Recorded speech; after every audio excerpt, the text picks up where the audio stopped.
Сайн байцгаана уу? Сайн байна уу?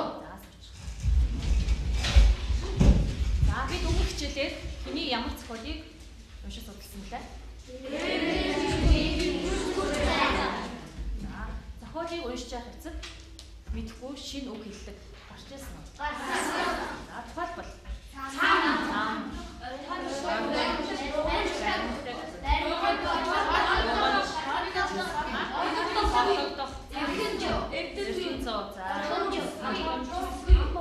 Амбан журам гисгүй. За эдгээр үгийн утгыг тэгвэл хүүхэд болгон миний бодлоор бид нар шинэ үгийн утгаа бичдэг тийм үү?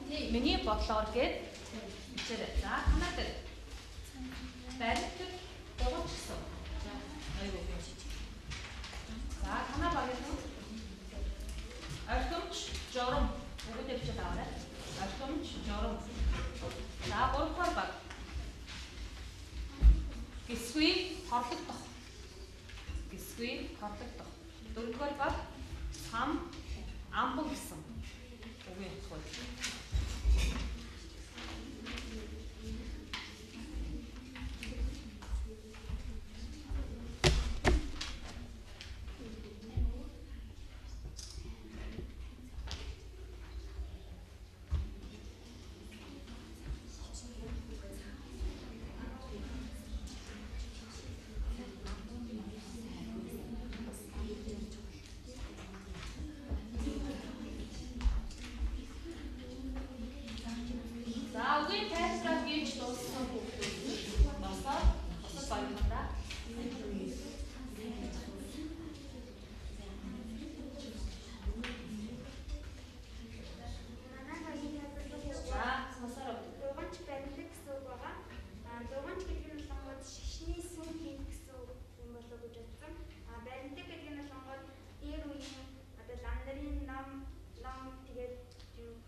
Энэ үгүүдийн утгыг самбарт байрлуулъя. Та хэд маш хурдан хугацаанд энэ үгүүдийг бичээд итгэж байна.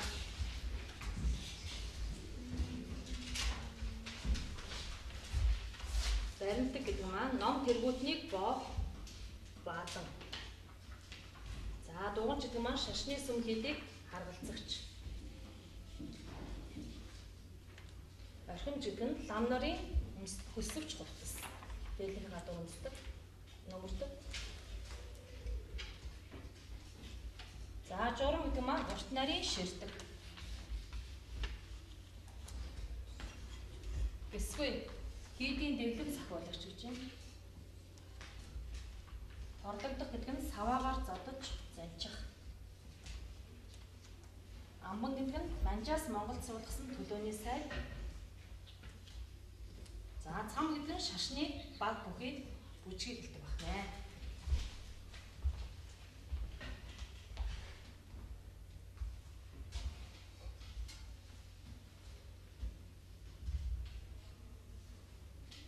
За та нарын хэлсэн тайлбарт тохирч байна уу?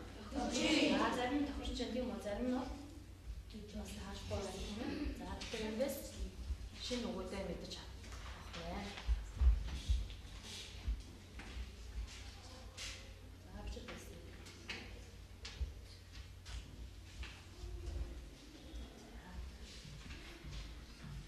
За одоо бид зохиолоо бүгдээрээ уншсан байгаа учраас зохиолынхоо үйл явдлыг алхамчилж гарна гэдгийг ойлгож байна үү? Юу гэсэн үг? Зохиолын эхнээс голооч юу болсон? Ямар үйл явдал болсон бэ гэдгийг за багаараа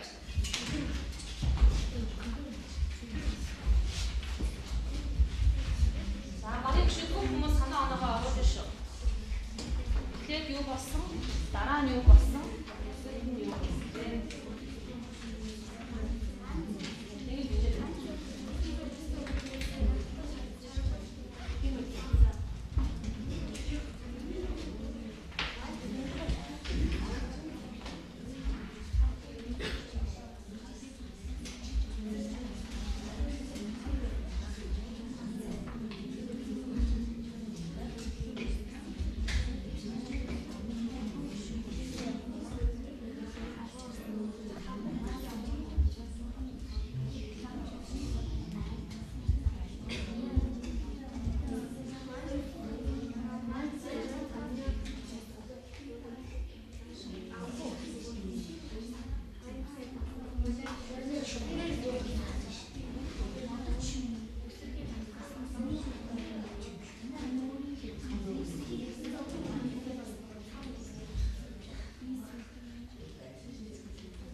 дээрээс төлөөж ирсэн.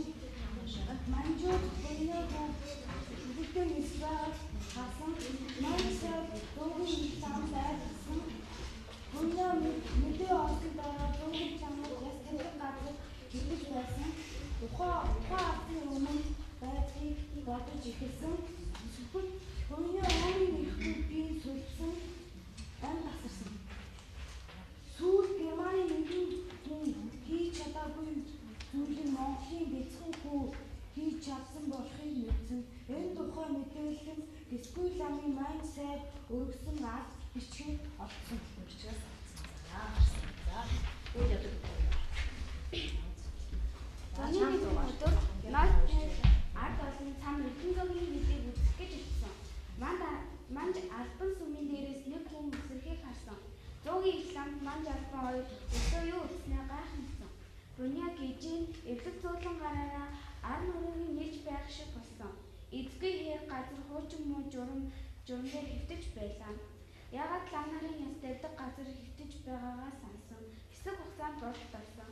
Буня маш их зодуусан бол шахаад арахгүй нас мөчсөн. За байж. За энэ нэгтээ нэг үгийн алдаа гарсан анзаарсан уу? Юу гэж? Юу гэж? Тотой. Амбар гэж хэлгээд албан гэж хэлсэн тийм үү? Манж албан биш, манж амбар шүү дээ. Амбан гэдэг маань юу гэсэн байна тийм? Манжаас Монгол албан гэдэг алдаа гарсан шүү. За яг биш амбан. За байна. За. Тод ч юм байна. Манд сайд зоогийн цам үзэхээр явсан. Тэгээд манд сайдын зоогийн цам үзэж явхад нэг хүн сүмийн орой дээрээс өсөж байсан. Манд сайд буняг гайхан дээр үзсэн байсан. Тэгэж үсрэхийг нь хүлээсэн. Тэгээд буняг газар хаангүй битэж байсан. Буняг лам нарт баригдсан. Тэгээд буняг ухаан орж лам нарт твшглээ задуулснаа сансан. Лам нар буняг 100 саваагаад зансан. Буняг ухаан орж ижи гэж уйлан амь тавив. Буняг өгснийг хөл болгон 1957 онд чөлөөцөө. За 100 удаа шүү тийм үү? 100 саваагаар нөгөө юу гэж байна? 100 саваагаар зогсон юм шиг. Манцэд эрдэн зуугийн хийдийг сонирхон олсон. Манцэд буняг шүхрээр үсрэхийг харсан. Манцэд зуугийн их ламд хоёр өглөө үлдснээр гайхан хэлсэн. Шүхэрч буняг дуганчид баригдсан. Зуугийн их лам буняг дахин нисгсэн. Буняг 100 тоологдсон. Буняг өвчнүүд ихгүй нас болсон. Нөгөө Бэрэн чунгойн бунягийн тэмдэглэлийг болон энэ үйл явдлыг дахин хүмүүс сануулгыг хүссэн. За байна. Багууд бол маш сайн гаргаж чадсан байна гэж багш нь үзэж байна. Үйл явдлынхаа тестаараа. За. Тэгэхээр одоо өөрсдөө хийсэн ажлыг багууд багш нь ингэж үзсэн байгаа. Тэгэхээр эндээ бүгдээрээ тулгаад харчих юм байна. За, манж сайд эрдэн зуг эдиглээ сонирхоод цамын үе гэж байгаа шүү дээ, тийм ээ. Цамын үе гэдэг маань бүжгийн үе. Тэр цам харааж явах үед авчихсан юм байна. За, сүмийн орой дээрээс эхлээд хөнгөж хараад үнийг юм хөдлөх шиг болсон. Тэгээд түүнийг бол хүн гэдгийг мэдсэн тийм үү. За, ингээд энэ тухайга зуугийн их лам юу хэлсэн байгаа. Тэгээд зуугийн их лам бол учрыг нь олоод нэгтлээд эргэж хариу өгье гэж бичгээр айлтгая гэсэн байгаа.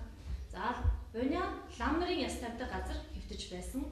Тэгээд буня юу босноо эргэн сансан. Шүхрээ сайжруулан дахин нисэж байгаагаа бас санаанд орсон байгаа тийм ээ. За, дуганч лам нарт баригдаж гисгүүд загнуулсан. Зуугийн их лам тэнгууд бидний өмнө нисгэж ирсэн. За, тэгээд гисгүү 100 торлогдох ял түүнд оноосон. Шашны зөрчсөн гэх тийм ээ. За, тэгээд эцэст нь буня тоглож байхгүй. За, тэгэхээр Одоо бидний нэгэнд гаргаад ирчихсэн энэ үйл явдлын гахамжлалын дагуу одоо хүмүүс юу их хөхөр багаараа ярилцж байгаа. Зохиолын өгүүл хэлхүүнийг гаргаж байгаа. Зохиолын өгүүл хэлхүүн. За багш бүгд болгон харах материал өгсөн байгаа тийм үү? Харах материал буюу тодорхойлолтоо ашиглаж байгаа. Зохиолын үйл явдлын гахамжлалаа харж байгаа. Зохиолын өгүүл хэлхүүн.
Хоёр талаар буяа цацхлын хэсгийг харж ив санал болсон байна.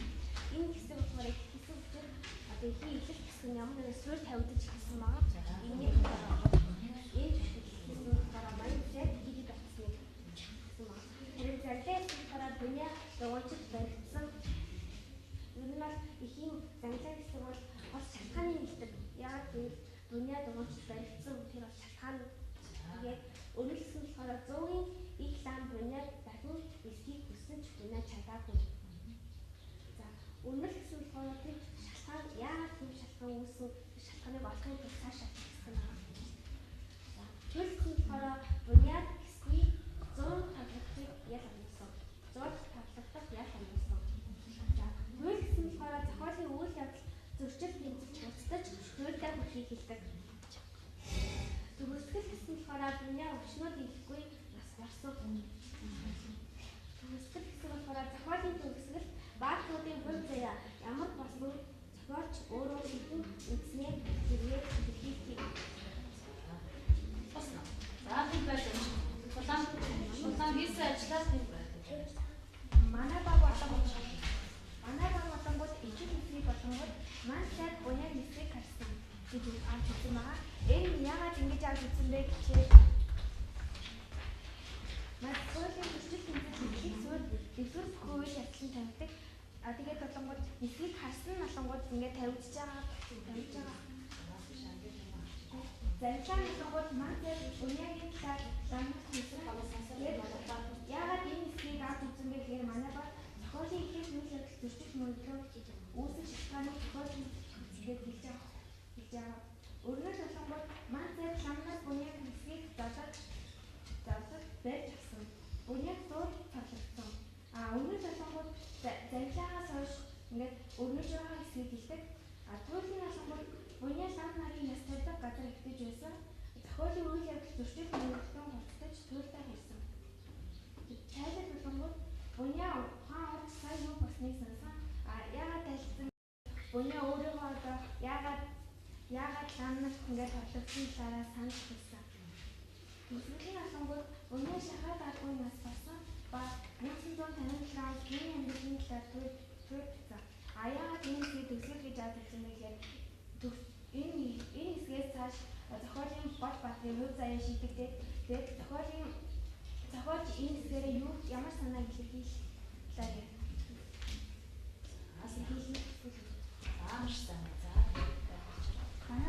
манай баг хэсгийг манж амрын нөгөө зөөгийн ихэд ирж буняагийн хэсгийг харамсгүй хам хийснээ болохоор авчихсан. Энэ яг л зохиолын зөрчил тэмцэх хэлсэн.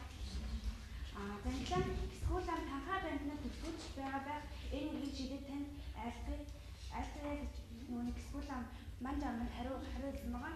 Яг л зохиолын биднэрт мэдчихгүй ч гэсэндээ зохиолын үйл явдлын нөгөө зөрчил мөрөдөө эхэлж гисэн яг гэсэн. Өрнөл нь буняа гинэт зөөгөн лам нарын ихтэй газар чигсэн.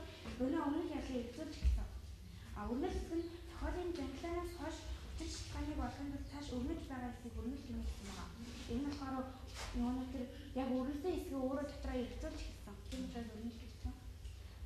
Туйл нь тэгээд өөрөө шүхрээ сайжруулан нисэж байгаад дугуйч нарт баригдсан.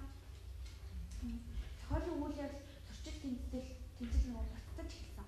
Нөгөө буняагийн одоо хувь заяа ер нь аль дээсэн дөрөв дээр баг ирсэн гэж хэлж байна. Тэгээд тайлбар эсвэл лам зөө тавлагдах яа санаасан. Зохиолын зөрчил тэмцэл туйлдаа болж улмаар хэрхэн шийдэгдэж байгааг тайлбарлах гэсэн байгаа. Энэ болохоор нөгөө буняагийн бараг нөгөө бүх хэсгийг бараг шийдэж өгч байгаа. Тийм учраас тайлбарлах гэж шийдсэн. Төгсгөл нь буняа болохоор ээжээс улсаар тавлаг байхгүй хөргөлтөөр нас барсан байна. Зохиолын төгсгөл болохоор буняагийн нөгөө бүр хувь заяа бүр мөсөн шийдэгдсэн. Нөгөө одоо ингээд яг хөр гэсэн учраас төгсгөл гэж. Манай бол дэвсгээс дээр манч амрын сүмийн дээрээс нь үсэлдэг гайхан манч лам үцэн арсны 2 өдөр үцэн арсны гэсэн. Тэгээд занглаатны буняа лам нарын яс тавьдаг газар хэвдэж байсан бөгөөд босон явдлыг эргэцүүлж сансан. Өөрөөр хэлбэл буняа шүрээ сайжруулсан дахин хэсгийг оролцсон. Туйлд нь бол дугуйч ламнууд дахин хэсгийг шаардсан байна. Тэгээд тайлбарт нь одоо 100 удаа томсогдох болсон юм. Тэгээд төгсгөл хэсэгт нь буняа шахаад алгүй гэсэн.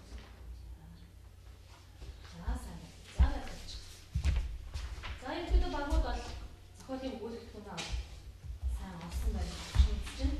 За мөн хийсэн ажлаа багууд дараах шалгуурын дагуу өөрсдөө хийсэн ажлаа бүгдээрээ хийсэн. За эхлэл хэсэг. Энэ бол манж сайд Эрдэнэцэг хэлийг сонирхохоор очсон гэр үе бол зохиолын эхлэл тавьчихсан. Зохиолын эхлэл төсөл хоёр болтой айлгаж тодорхой болж шүү дээ. За занглаа хэсэг. Занглаад маань юу вэ? Тодорхойлох юм бол зөрчил мөрөдөө үүсгэж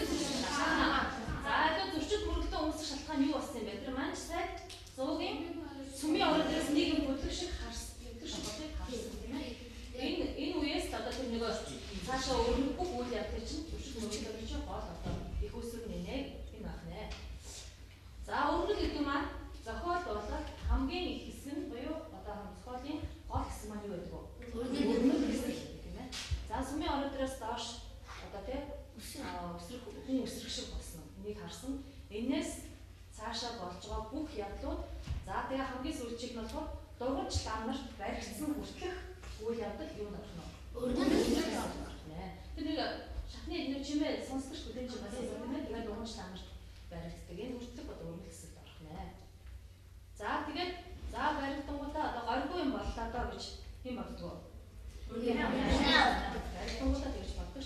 Тэгээд дугуйч лам нарт баригдаад за хамгийн одоо Бонегийн бодож байгаа одоо зохиолын үйл явдлын хэсгийн хамгийн туйлтай хүрсэн хэсэг нь өнөөдөр миний энэ шүрд дээгүүр нисэж байгаа тийм ээ хан гардын далавч шиг болж эндээс намайг 7 уулын цаанд уулгадагч болоосай гэв. Хөөхгүйгээр баригдахгүйгээр ингээд хамдрын дээгүүр нисээд явчихсан гэсэн ийм бодол тийм үү. Энд чинь яалтчгүй баригдчихгүй юм шиг. Би баригдчиад зуугийн ламын одоо нисгэсний дагуу тэр ниссэн байгаа учраас тийм. Энэ бол зохиолын туйлтай хүрсэн гэсэн юм аа гэж хэлж чинь. За тайлбар бол шүхрийн шатагаар 100 тоглох юм яах вэ? Өөрөөр хэлбэл бунаа одоо шийдвүүлж гасан энэ тайлбар байна. Танаа бол биш гарсан, танаа биш гарсан гэсэн тийм ээ. Бусад багуудыг ингэж гаргалаа. Танаа баг гаргасан. Тайлбар бас гаргасан. За төгсгөл бол мэдээж бунаа одоо заахгүйгээр танаа хэлсэн байгаа. Мөн одоо зохиолчийн бүрэн өгүүлж байгаа зүйл бол зохиолын төгсгөл байна. За тэгэхээр багууд бол маш сайн гаргаж чадсан гэж багш нь хэлж байна. Бүх багууд бол сайн гаргаж чадсан. За бидний өнөөдрийн сэдв юу вэ үүдээ? Сэдвээ нэг чанга уншиж та.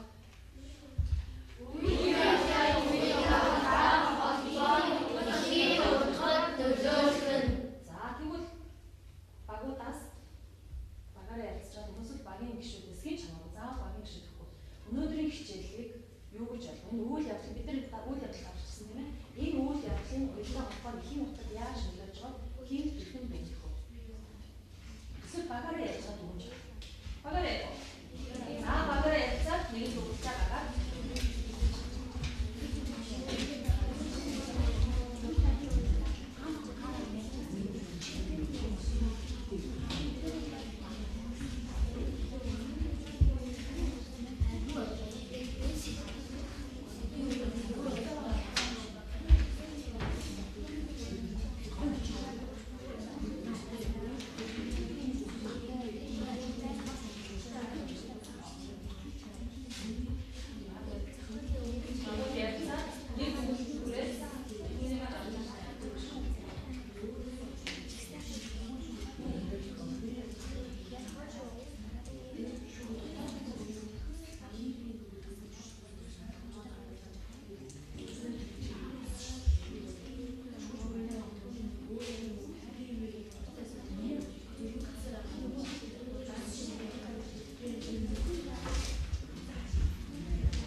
болчлоо.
гарч сүмийн гамдрын өөрийн мөргөж зодуулаад өчнөд хэлэхгүй насарсан.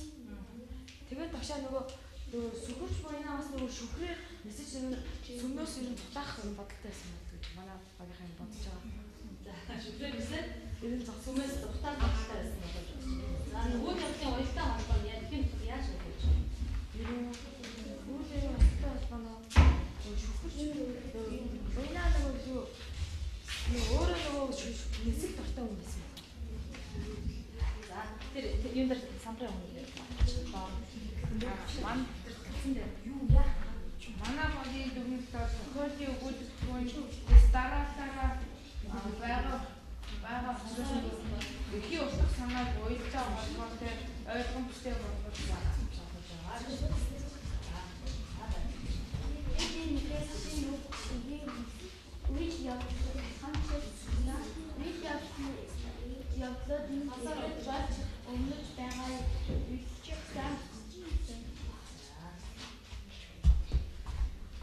Манай багийнхаа энэ өгүүлбэрийг уншаад хуучин нийгмийн тухай нэг бодлон бохирхмаар бас нэг бодлон харамсмаар өгүүлсэн.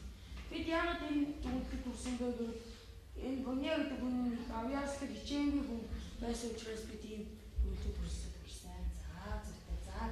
За яг тагийн үйл явдлын уялдаа холбоо өлийн утгад хэрхэн нөлөөлж байна гэдгийг дараагаар багш нь энэ зохиолоос юуг ойлгож авдаа гэж бидээс асуух байсан. За гэтэл ерөнхийдөө сая хэн Бацорг бол баг энэ салтын хариуцлагч багш нь хэлж байна. Тэгмээ зохиолоос юуг ойлгож авсан бэ? За Боня бол ямар хүн байсан? Тухайн нийгмийн хувьд ямар хүн байсан? Шинийг Тэмүүлэлтэй бас тэрнэлтэй юм гэсэн. Гэтэл тухайн үеийн нийгэм ямар байсан?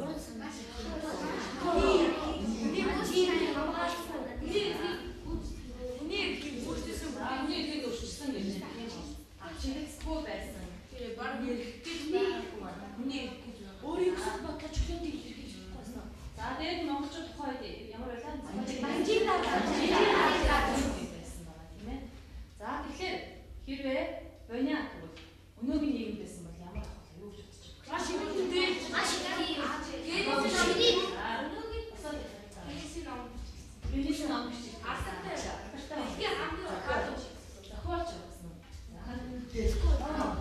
Тийм хийж чадаагүй зүйлийг гаргасан. Тэрийг тэгээд доктор могтор тийм зохиолч бүтээж юм. За зохиол бүтээж юм. Шинэ өөр тийм механик материал бүтээж тийм уран санаатай тийм юм байна. Өөр хийж хүсэх тийм мөрөглөд тийм биш хийж чадах юм байсан.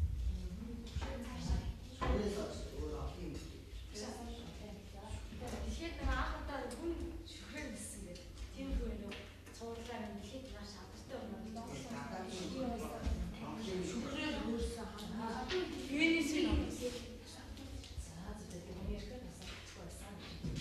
За тэгээд шүхрээр хамгийн анх хэн ниссэн гэж Германы тэгвэл Манайс өмнө шүхрэж Монголд шүхрээр чаагүй шүхрээр нисэх орлогыг хамгийн анх хийжсэн байх нэ тийм ээ. Тэр нь амжилттай байсан. Тэгвэл тэр санаа гаргаж ирсэн юм дээр нь ажилттай болоогүй. нисчихсагүй юм. Энэ нөгөө шүхрээ бүр сайжруулах нөгөө баг тим сайн механик менеж байгуулж өөрийнхөө аяас цэцлээрээ Хүсэл тэмүүлээс олж амьдсаа заах гэсэн. За тэгэхээр өөр юм шүхрээ нисэх орлого байсан тийм жишээ баримтыг та олж сонсно.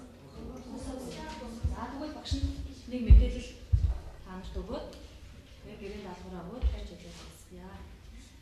За энэ шүхрээ нисэж байгаа хөшөө байна. За энэ бол Монгол улсын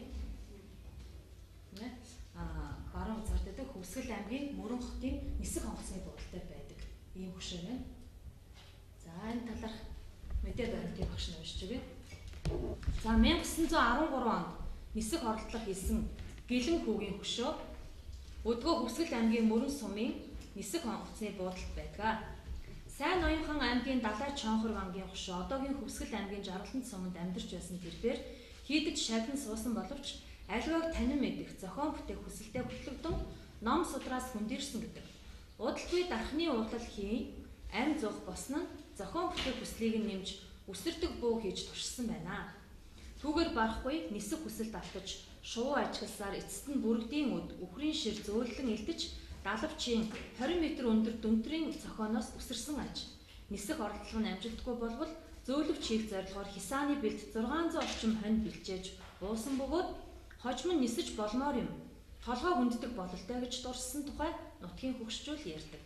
Тэрээр зөвхөн Тэнгэрийн амтан нисэх ёстой гэсэн шашны номлолыг зөрчсөн тул нүглээ намжлахаар сувраг босгосон байдаг нь эдүгээ Жаргаланд сумын төвөөс холгүй байдаг гэжээ гэсэн. За энэ мөн бидний өнөөдрийн хичээлийн зохиолын маань Гол Баатар энд байна. Шүхэрч буйнаатай одоо ижлэгэн ийм өгүүлбэрийг бас гаргасан юм гэлэмхүү гэж хүн байдаг бахнаа. За гэрийн даалгавар. Гэрийн даалгавар. Багш нь хоёр даалгавар. Нэгдүгээр өнөө яагаад амиа алдах болсныг тухайн цаг үеийн байдалтай нь харьцуулсан дүгнэлт гэж байна. Энэ даалгаврыг байна. Өнөө яагаад амиа алдах болсон шалтгааныг тухайн үеийн байдалтай нь харьцуулан хоёрдугаарт нь Эрдэнэ 100 хэд. Эрдэнэ 100 хэд хаана байдаг вэ? Мэдэх юм байна уу? Өөр хангаар амийн хар өөр хангаар амийн хар унсан байдаг. Эрдэнэ 100 хэдийн талаар мэдээллийг олж бичнэ. За ийм хоёр даалгавар бичих байна.